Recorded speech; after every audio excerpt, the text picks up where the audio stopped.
Good morning. Good morning. All right. Today's I am Domo. Thanks for reading yesterday's, by the way.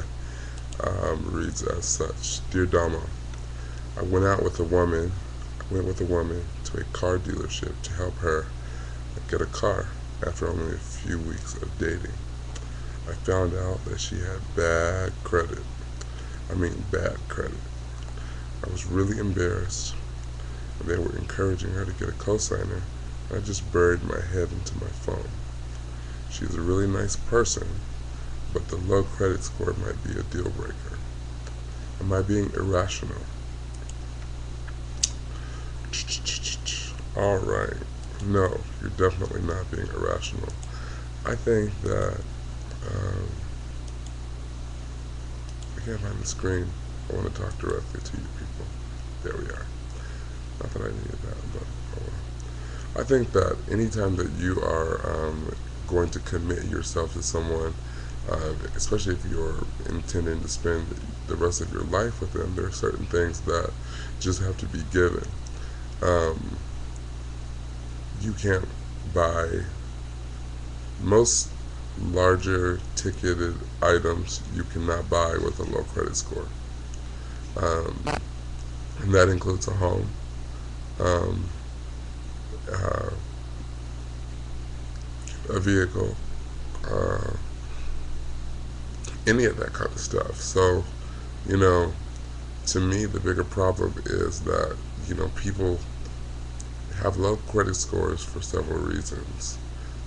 Number one, they haven't built up enough credit, um, or they are not good stewards of the money that they have, or the credit that they have been allotted. What's next one is on my mouth. Anyway, um, so I think it's smart of you to be concerned about that type of stuff. And if you have not, and I guess I'm one of the worst people to ask about when it comes to commitment, if you will, because this would definitely be a deal breaker for me because I have a little bit of commitment anxiety. So keep that in mind while I'm giving this advice.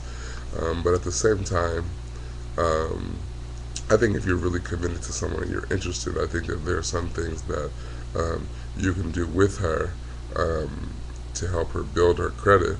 But you have to decide that she's worth you committing the time and effort to do that, because you know it's not like pieces of advice, but building your credit is a lifestyle. That it's you know not using your credit cards, and that is very difficult to do um, if you're on a fixed income, especially in this economic climate.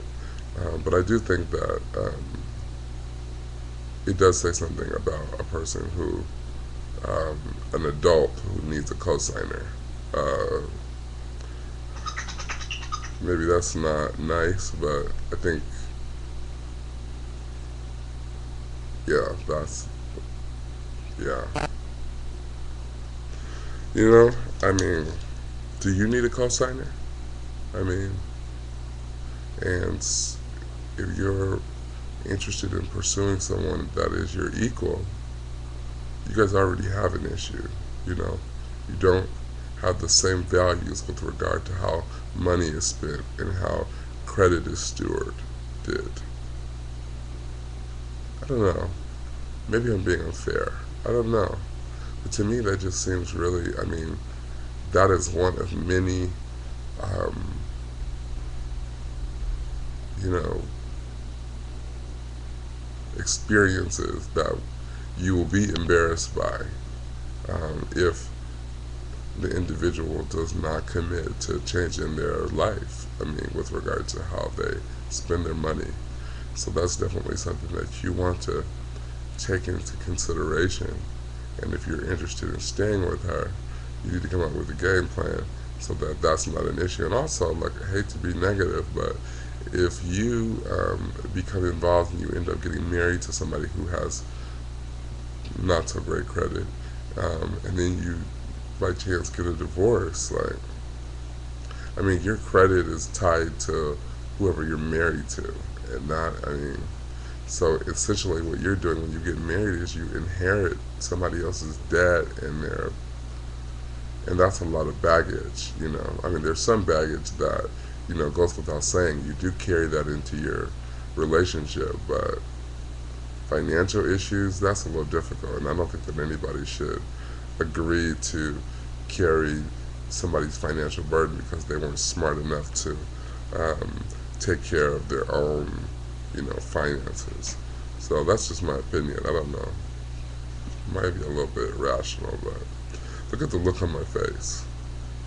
Like I think I think I have this look on my face because I'm trying to imagine what it would be like to have been in that situation, because I just feel like I would be like, what are you doing with your money? I don't know. 6 minutes of rambling about this. I guess I think I'll let it go now.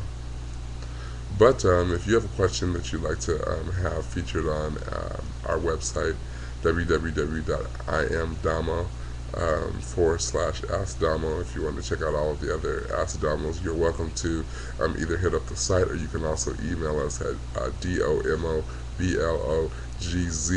domoblogz@gmail.com. Thanks for checking out the website.